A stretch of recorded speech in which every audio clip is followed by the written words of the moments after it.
But it is 7 o'clock Eastern time, my time here in Boston, so we'll get started. I'd like to introduce myself. My name is Allie. I'm a doctor of physical therapy as well as a nationally certified Pilates instructor. I've been practicing in Boston for the last 5 years. I opened my own practice a couple of months ago, and I've been teaching with the Community Online Academy from the beginning. Now I think we're 15 weeks in, which is crazy to believe. But today's program on back pain is going to be 30 minutes long, and it's mostly movement-based. So we will be going through some stretching, some strengthening, but definitely things to get your back moving and hopefully get you feeling a little bit better. At the end, we're going to talk very quickly about ergonomics with lifting, as well as leave a moment or two for some Q&A. So if you guys have questions throughout the program, write them to me in the chat. I will read through them all before we get to the end of class and hope to answer them all. So one thing I want to highlight before we get moving is that everything we do in class today should be safe for most back conditions, but you know your body better than I do.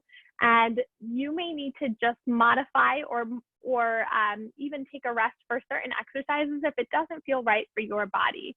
So just listen to your body. That's how you're going to get the most out of this exercise program. And like I said, I offer a lot of different options for how to do each of the exercises. So just do what feels right for your body today. And I think you guys will get a lot out of this experience. So with that being said, we're going to get started lying down on your back. You can have a pillow behind your head if that is comfortable for you. You can also choose to have your legs all the way extended on the mat or have your knees bent, feet flat. So whatever position feels the most comfortable for you, you can go ahead and rest down and just take a moment to get settled in. Allow your head to rest back on the mat. Find the heaviness of your shoulders and both of your hips down on the mat. And just start to get connected in with how your body feels here on the mat today. And I'm going to scoot back to join you guys on my mat.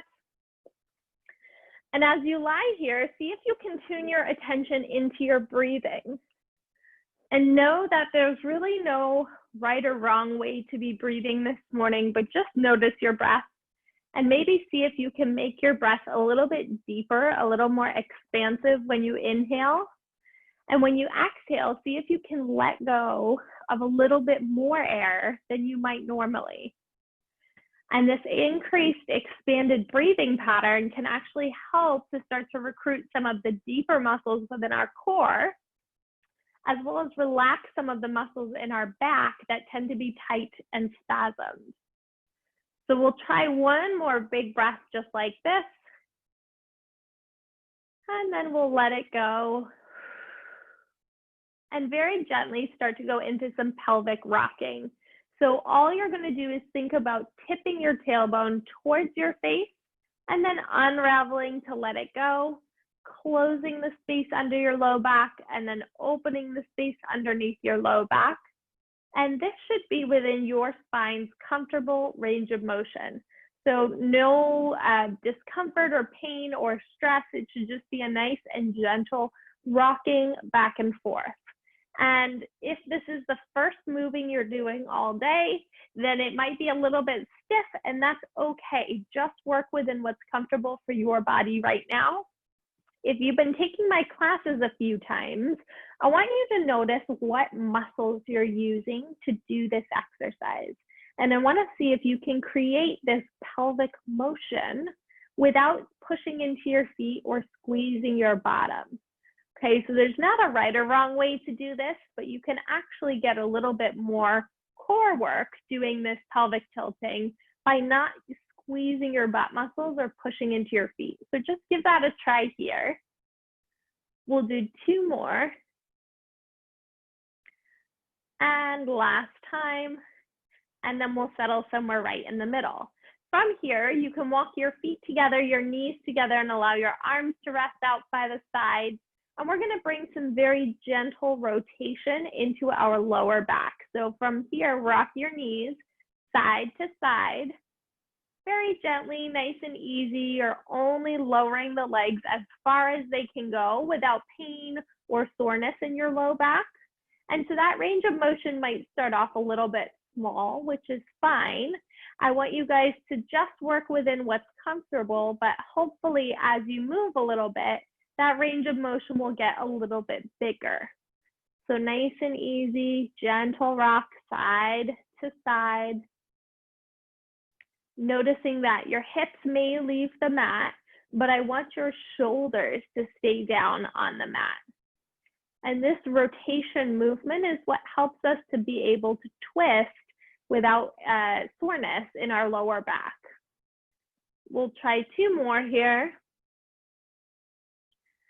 And 1 more time.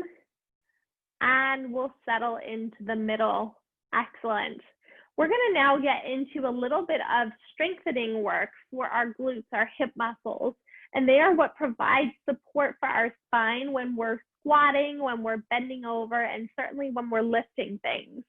So today we're going to separate the feet wider than our hips. So if you're using a yoga mat, about as wide as your yoga mat, and then you're going to turn your heels together, toes apart just slightly. So as though your feet are in this wide V shape. Pressing your arms down, we're going to lift the hips into a bridge. And from here, bring your hands to your glutes. I want you to make sure that you feel the work in your bottom muscles. If you feel it in your low back, drop down just an inch and soften the front of your rib cage. And we're just going to hold this position. Now I bring us into wide legs because I think it's a little bit easier to figure out which one of your legs is doing more work. So from here, we're going to start to lower and lift. But as you lower and lift in this wide leg position, feel which one of your knees is maybe wobbling a little bit more, or which one of your feet has less contact on the ground. Try and ground down through both feet. Find symmetry through your legs for this nice smooth motion, lifting the hips up and dropping back down. Up and back down. We'll try 4 more here. That's it, guys. Last 3. Good. Make sure you can still feel your big toe on the ground for 2. Last time, we'll hold it and hold for about 10 seconds here. Can you push through those big toes? And then very gently lower the hips back down. Walk your feet back to a hip distance apart. And we're going to try an optional single leg bridge. Now, if that double leg bridge in the wide position felt challenging, I'm going to have you stick with a double leg bridge, this time with the feet in parallel hip distance. Otherwise, we're going to try a single leg bridge to further emphasize that single leg strength that you might need to do stair climbing or balancing on one leg. So from here, lift both hips up. You have the option to continue lifting and lowering in the double leg bridge. Otherwise, bring your left leg up to a tabletop position, and this time see if you can stretch your left leg up tall. Now you have the option to just hold here or start to lower your hips down to the floor and lift. And when I'm lowering down, it's my right leg that's doing all the work, but I want your left hip to stay up at the height of your right hip as well. We'll do 3 more here. I know these are not easy. 2 more. 1 more time, lift up, place your left foot down, and then bring your right leg up and stretch it up to the ceiling. Good.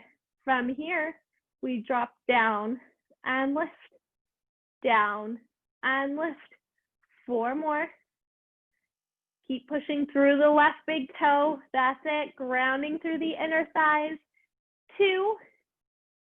And 1 more time, lift up. Place the foot down on the right and drop your hips down. Now we're going to try a little challenge here to strengthen our core muscles, our abdominal muscles, but also to give our spine a little stretch. So you're going to lie with your arms stretching out long, take a nice full body stretch like a cat might stretch in the morning. And then we take an inhale. As you exhale, see if you can curl yourself up to a seated position. If you can't, that's okay. Just push yourself on up. What we're going to practice now is a roll down and a roll up. So we're going to go back down onto the mat, but slowly, one vertebrae at a time. And if you can't, you're going to bend your knees and just practice rolling part way back. So I'll demo that modification again, but for those of you sitting up nice and tall, see if you can lay your spine down one vertebrae at a time. And then if you can curl your spine up one vertebrae at a time. So you can almost imagine your spine as a string of pearls that you're placing down one vertebrae at a time, and you might feel a nice stretch through your back doing that. And then when you come back up, you're lifting one vertebrae at a time. Now, like I said, if that roll up is not happening, hold the back of your thighs with your knees bent and just practice rolling back part way and coming up. So just building a little bit of strength and endurance in order to get to that full lying all the way back down to the floor. Good, guys. We'll try 2 more here. Excellent. You can add a little stretch forward at the top if that feels good, and all the way back. And we'll finish together with a seated position at the top of your mat. Nice work. So from here, walk your hands about a foot behind your hips and press your chest open tall. So we could be in our TV watching posture. We're going to actually give our upper back a little stretch by pushing our chest open tall, and then bend your right leg and place your left ankle on top of your right knee. So again, left ankle on top of your right knee. Now, this may feel like a big stretch on the outside of your left hip already. If it does and it's too much, walk your right foot farther away from you. If you want a deeper stretch, walk your right foot in a little bit closer. So I want you guys to try and find that sweet spot where it's a stretch, but it's not stressful or painful. And the other thing to notice is, as you look for that stretch, has your spine started to sort of, I'm going to just keep you guys here on mute for a moment. All right, thank you very much. And has your spine started to sag? So go ahead and push your chest open. You're actually going to get a better stretch for your hips if you can keep your spine really tall and lengthened. And you guys can probably feel that here, how as you sit up super tall, that stretch gets a little bit deeper. So we'll hold here for 1 more breath. And then go ahead and walk your right foot out straight, but you're going to keep your left foot where it is and plant it down on the floor.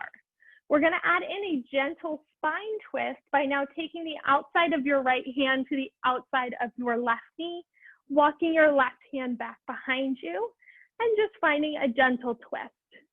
Again, this should just be comfortable. If it's feeling stressful, back off a little bit, but keep your spine tall. Again, this is kind of pushing you to want to sag.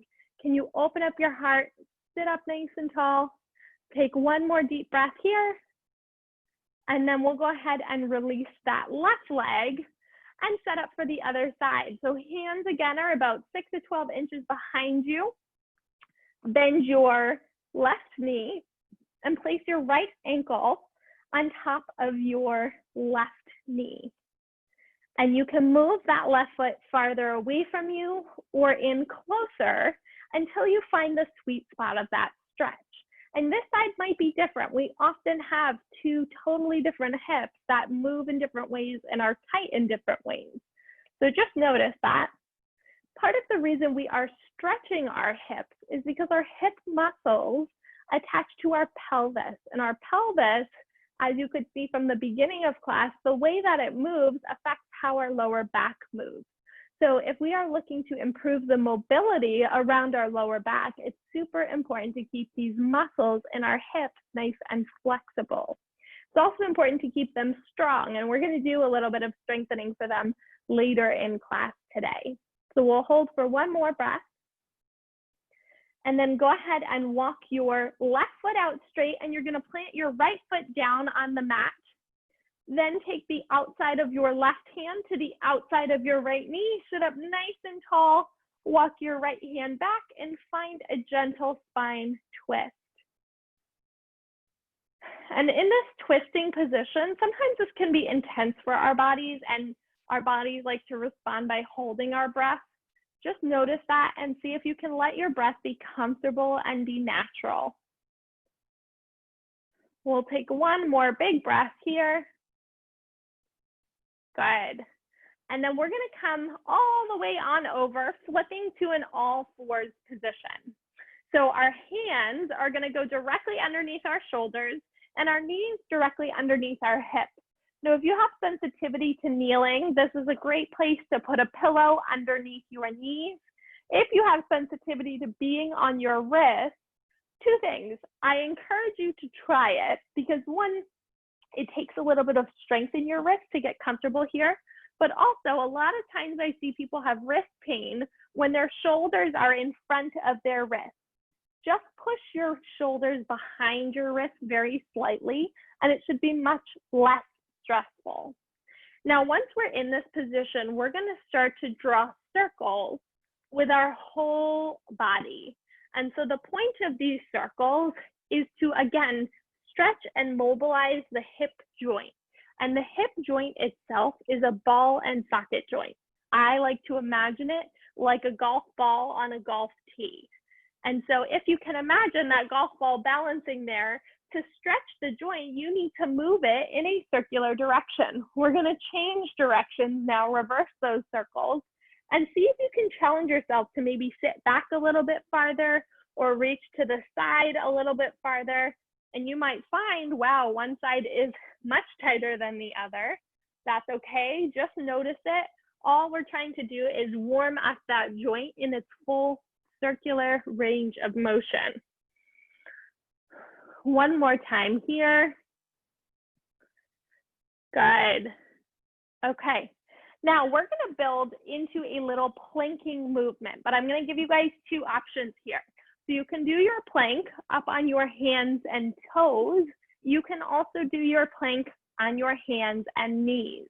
So either position is fine. We're not going to hold it for super long. We are going to create some movement.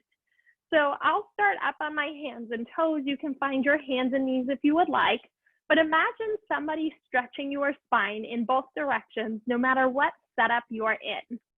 Keeping your back as flat as possible, look down towards your toes, push up, find a little stretch of the back of your legs, and then slowly shift forward, come back to your plank.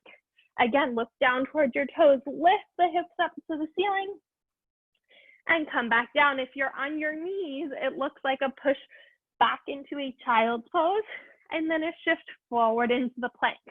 So you get the benefit of a little bit of core work here, as well as a nice stretch for the back side of our bodies. I want you guys to imagine, though, when you lift, that you're lifting into a V shape, an upside down V shape, rather than a U. So trying to keep as much of a flat back as possible. Two more. That's it. And one more time here. And then go ahead and drop down, this time lowering all the way down onto our stomachs. So once you lie down onto your stomach, you may want to place a pillow underneath your hips if your back is uncomfortable right away. If it's not, go ahead and settle your hands in right underneath your shoulder joint and bring your elbows narrow by your side. We're going to start to press the upper back open, finding a nice stretch through our spine. And if that feels good, you can press all the way up to stretch into your lower back as well. This is a stretch you'll see in all of my back pain classes because I find it to be the most effective to combat the effects of sitting. So when we sit, we spend our time flexed forward, and this is the opposite position of being flexed. This is full extension of our spine. Now notice today that I asked you to keep your elbows in close. It's easy to do this kind of like a push-up with the elbows out to the side. By keeping your elbows in narrow, it should help you to find a better stretch in your upper back. And that's actually where most people are the stiffest. It's not their low back, but their upper back. So see if you can use that hug of your elbows in nice and close by your side to deepen the work you feel in the upper half of your spine. We'll try 2 more here. Beautiful, guys. And 1 more time, all the way down. Push all the way up. Take a breath at the top. Enjoy that stretch for a moment. And then gently come all the way down onto the mat. We're gonna roll onto our side. And it doesn't really matter which one because we are going to do both. So go ahead and roll onto one side and then make a little pillow with your bicep for a moment and bend your knees in nice and close towards your chest. Now, if you have a pillow handy, you can go ahead and grab that here. I don't have one, so I'm just gonna let my head rest down on the mat and reach my bottom arm out in front of me. So we're gonna do a little stretch for our upper part of our back going into rotation. We did rotation for the low back. We're gonna try that for the upper back now. So what we'll do is meet our 2 hands together in front, and I'm gonna drag my top hand along my, my bottom arm and my chest to open up and then drag it all the way back. So it's as though I am stringing a bow and arrow with my top arm, and I'm following that arm with my eyes to open my chest up to the ceiling and then come all the way back, rolling my chest down towards the floor. You're just using that bottom arm as a guide to slide your hand forward and pull and slide your hand backwards. Again, work within what's comfortable for your body.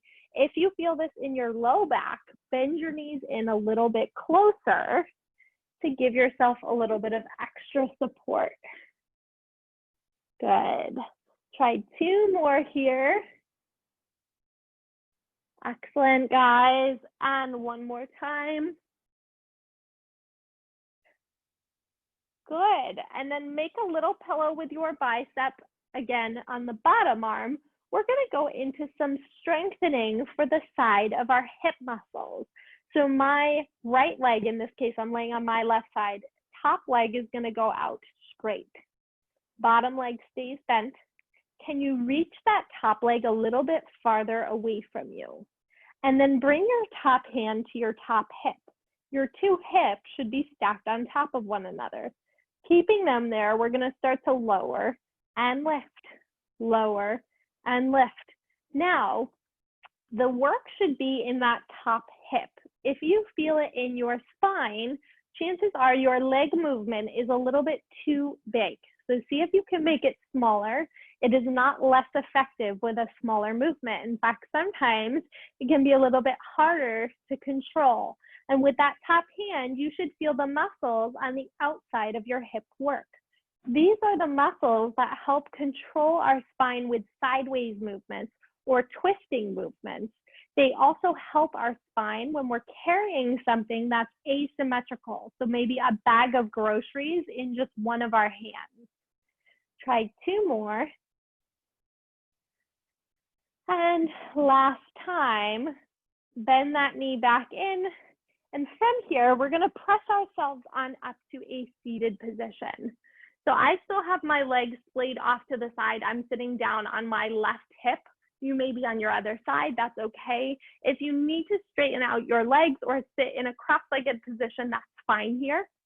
But try and sit your spine up tall, open up your arms out to the side, find the widest wingspan you can. And we're gonna go ahead and add in some sideways spine movement to stretch out our side body. So again, keeping flexible through that side body is just another dimension of how we can improve the movement of our spine and the freedom of our spine to move when we're challenging it with lifting, etc. And I promise you we will get to the other side, but this flow works nicely to kind of go between the 2 sides here. Good. Let your breath be comfortable. Find your spine sitting up nice and tall. We'll try 2 more. And 1 more time here. Good. And take a little rest. From here, we're gonna lower ourselves to the other side. So I'm gonna come all the way down onto my right side. You may be on the other side, and then bend the knees in towards the chest.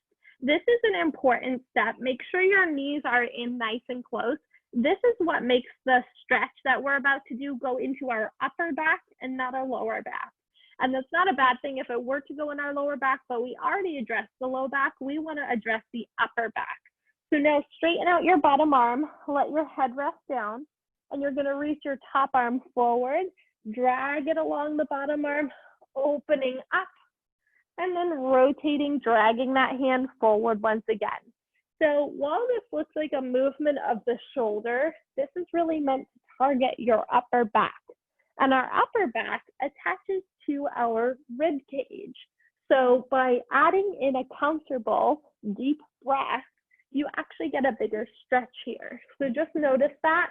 See if you can feel the movement of your rib cage, almost like your ribs are rotating right around the center of your spine. And pull with your elbow, follow it with your hand, as though you're gonna tap that top elbow to the floor behind you. Good. We'll try 2 more like this. Excellent here, guys. And 1 more time. Very nice. Go ahead and make that little pillow with your bicep. We go into that top hip strengthening. So stretch your top leg in line with your hip. Reach it a little bit farther away from you. Your top hand comes to your top hip. And we start that lift and lower. Now, this is just your body weight. We don't have any bands or resistance or weight. But in your mind, I want you to create that resistance. You can make this more challenging for yourself by imagining like you're pushing up against a heavy wall and squeezing down into memory foam. And picture that slow, steady movement, pushing into a little bit of resistance, and see if you can feel your muscles start to respond by working a little bit harder here. Can you keep your spine totally nice and strong and steady? I always find one side to be much harder with this one. For me, this is the trickier side. We'll do 5 more. And 4. Last 3. 2. Last time, bend the knee in. And then we go ahead and sit ourselves up, this time sitting with the legs splayed off to the left. I'm sitting down on my right hip. If you feel tight in that position, you can find a cross-legged setup, whatever is comfortable for you. You can also sit up on a pillow here. Open up your arms, find your broadest wingspan, put a big smile off across your chest, and start to dive gently up and over. If you have any shoulder sensitivity here, you can always keep a soft bend in your elbow. Oh my goodness, I wish I had a video of everyone doing this together because you guys are all in sync and it's awesome. This almost never happens. You guys look great. Good. Nice and gentle. We'll go for 4 more. And 3. Last 2. And last time. Good. And we'll just take a comfortable seat. Awesome work, guys. So for today's topic about ergonomics, I want to talk very briefly about how to lift or reach something overhead and protect your back. So one of the most important things we need to know about your ability to reach something overhead or to do a lifting task with weight over your shoulders is what is the mobility of your shoulders. And I know this is a back class, but if your shoulder mobility is really limited, then you may have more stress in your lower back when you do those kinds of movements. And I'm going to show you why. So let's pretend from the side, my shoulders are a little bit tight. And so when I go to reach something way up high, I actually have to arch my back a little bit to get there. Now notice if I were to not arch my back, my shoulders don't reach quite as high as they do when my back is arched. And that's because the movement is actually created from my spine, not from my shoulder joint. So the way you can check that for yourself at home, and you don't have to do this now, you can try this later on today, is to sit up against a wall and see if you can keep your head against the wall as well as the back of your shoulder blades. So kind of the two wings on your back, the shoulder blades should be able to touch the wall. From there, see how high you can lift your arms without your back or your shoulder blades leaving the wall. And I have very flexible shoulders. Most people are not able to get to the wall behind you. So you may find, wow, I can't really bring my arms much higher than here. Or maybe you say, great, I do have pretty flexible shoulders. I can reach the wall behind me, and that's great. So once you have a little bit of data about how flexible your shoulders are, you want to then imagine when you're doing a lifting task or a reaching task that your back stays up against that imaginary wall. So you want to think of being able to reach overhead or to lift without your rib cage flaring forward to create movement in your back. So there's no perfect way to do this, and there's no right or wrong way to do that reaching movement, but I just show you guys this as something to notice. I often hear from patients that, you know, my back really hurts when I'm getting that dish out of a high shelf. I don't know why. It's probably because you're substituting a little bit for some of that movement that your shoulder should do down in your lower back. So notice it, see if that's something that you need to address. And sort of addressing the shoulder range of motion is a whole nother class. I actually do have a class today that's on neck and shoulder mobility. You're more than welcome to join that. But I hope that gives you guys a little something to think about with that overhead lifting. And I know a couple of you guys have to hop off. That's totally fine. If you have any questions, go ahead and write them to me in the chat. You guys all did wonderful today. Your form was great. You guys were all in sync with those windmill exercises. That was wonderful.